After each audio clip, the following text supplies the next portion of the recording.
नमस्कार दोस्तों, आज मैं आपको हरिशंकर प्रसाद जी के द्वारा लिखी हुई ओ हेनरी, जो कि अमेरिकी लेखक थे, एक अमेरिकी कथाकार कहानीकार थे, तो उनके बारे में जो उन्होंने लिखा है हरिशंकर प्रसाद जी ने, वो लेख मैं आपको पढ़ के सुनाता हूँ। उस आदमी का वास्तविक नाम ओ हेनरी नहीं था। अमेरिका में शिकागो के एक बैंक में एक आदमी काम करता था।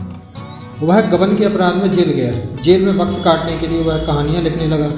उसने अपना नाम ओ हेनरी रख दिया और मशहूर कहानी लेखक हो गया, कहानी का लेखक हो गया। ओ हेनरी दुनिया के दूसरे बड़े कहानीकारों से अलग किस्म का लेखक है। उसमें बड़ा बारीक व्यंग है, भाषा विलक्षण है, विरोधाभास पकड़ने की क्षमता अद्भुत है। उसके प्रहार बहुत जोरदार होते हैं। उसकी शैली का कमाल यह है कि लिखते लिखते दो चार जगह कटाक्ष के बाण छोड़ देता है, जिसे अंग्रेजी में टेंजेंट कहते हैं। मूल विषय जिस पर वह लिख रहा है उसके बहाने दूसरी चीज़ों, व्यक्तियों और वर्गों पर वह कटाक्ष कर देता है, यानी व्यंग कर देता है। व्यक्तियों का चित्रण वह अद्भुत तरीके से करता है। जैसे किसी की कंजूसी बताना है, किसी को कंजूस बताना है, तो वह लिखता है कि he was so rich that he could afford to walk a few blocks before taking a taxi.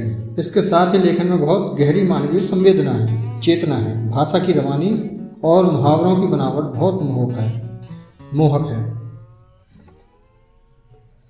उसकी एक कहानी है जीवन की भंवर, बहुत मार्मिक है। गांव में किसान दंपत्ति रहते हैं, उनका आपस में झगड़ा होता रहता है। एक दिन वे तय कहते हैं कि चलो तलाक ले लेते हैं। $5 का नोट लेकर वे कस्बे के पास के कस्बे के रजिस्ट्रार के ऑफिस में जाते हैं, तलाक की अर्जी पेश करते हैं। अधिकारी अब पूछताछ करके तलाक मंजूर कर देता है। अब वे दोनों बाहर आते हैं, एक दूसरे से बिना बोले बरामदे में खड़े रहते हैं, कभी उधर उधर देखते हैं। इतने साल साथ साथ रहकर एक तरह जीवन जीने का उन्हें अभ्यास हो गया था। इस नई परिस्थिति में दोनों भौचक्के थे। उनमें कुछ इस तरह की बातचीत होगी। पुरुष: अब तू कहाँ जाएगी? स्त्री बोलेगी, मैं कहीं भी जाऊँ, तुम्हें हमसे क्या मतलब, अब तो हमारा रिश्ता ही नहीं रहा। पुरुष कहता, फिर भी बताने में क्या हर्ज है? स्त्री कहती, मैं अपने मामा के घर जाऊँगी जो इस पहाड़ी के उस पार रहते हैं। पुरुष कहता है, चल घोड़ा गाड़ी में, मैं तुझे वहाँ पहुँचा दूँगा। स्त्री कहती है, पर जब हमारा तुम्हारा कोई संबंध ही नहीं है तो तुम ऐसा क्यों करोगे? हम एक दूसरे के लिए अपरिचित हैं। और देखो, गाय को घास समय पर खिला देना। पुरुष कहता है, तुम्हें गाय से अब क्या मतलब?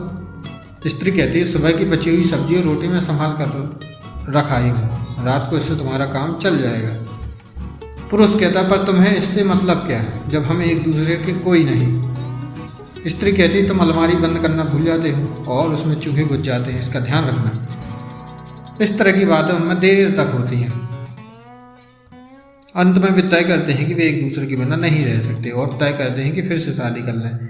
पर स्त्री कहती है कि शादी करने में $5 लगते हैं और वे अपने पास है नहीं। पुरुष कहता है कि उसका मैं इंतजाम कर लूँगा। अब कैसे होता है इंतजाम? विवाह अधिकारी जो है दफ्तर से घर जाने को निकलता है।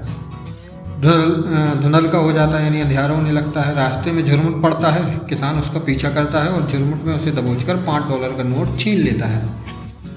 दूसरे दिन विवाह का आवेदन अधिकारी के सामने पेश करते हैं। किसान $5 का नोट भी देता है। उस मुड़े हुए नोट को देखकर अधिकारी जान जाता है कि वह उसी से छीना हुआ नोट है। वह अर्थपूर्ण दृष्टि से किसान की ओर देखता है। 24 घंटे में तलाक और विवाह दोनों हो जाते हैं। किसान और उनकी पत्नी गाड़ी में बैठकर घर आते हैं। मानवीय संबंधों की वह बहुत कोमल और नाजुक कहानी है। बिल्कुल दूसरे प्रकार की कहानी है चेयर ऑफ फिलैंथ्रोमैथमेटिक्स, जिसमें दो लुटेरे हैं, रॉबर्ट और स्मिथ। वे लूट का जब बहुत पैसा इकट्ठा कर लेते हैं तो एक शाम को दार्शनिक हो जाते हैं। रॉबर्ट कहता है कि स्मिथ, तुम जरा इस बात पर ध्यान दो कि लूटने वाले जिन्हें हम लूटते हैं उनकी भलाई के लिए भी कुछ करते हैं। जैसे ये खदानों के मालिक हैं, ये मजदूरों को लूटते हैं पर उनके लिए भी अस्पताल भी खुलवाते हैं, बच्चों के लिए स्कूल भी खुलवाते हैं। स्मिथ कहता है कि बात तो बिल्कुल ठीक है, लुटेरों में भी नैतिकता और दानशीलता होनी चाहिए। हम लोगों ने जिनको लूटा है उनकी भलाई के लिए हमें कुछ करना चाहिए। वे सोच विचार के बाद निष्कर्ष पर पहुंचते हैं कि जिन धनियों यानी धनिक व्यापारियों या जिनको धनिकों को हमने लूटा है उनके आवारा लड़कों के लिए विश्वविद्यालय खोल दें। हमें खोलना चाहिए, वो सोचते हैं दोनों भाई। दोनों लुटेरे सोचते हैं।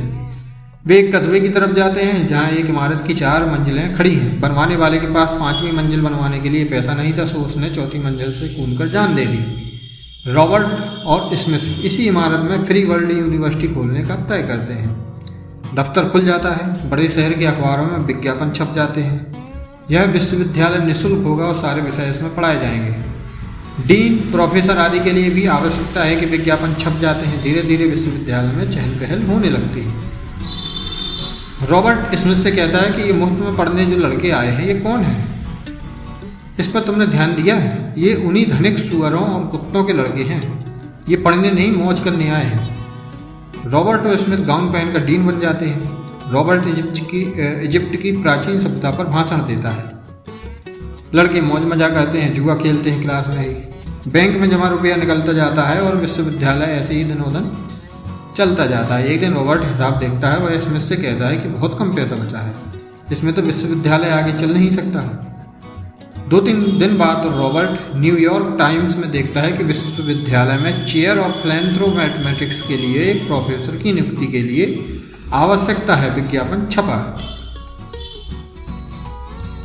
रॉबर्ट स्मिथ से कहता है कि यह विज्ञापन तुमने दिया है, अपने पास पैसा खत्म हो रहा है, तुम एक नए डीन की नियुक्ति कर रहे हो, ये विषय क्या है?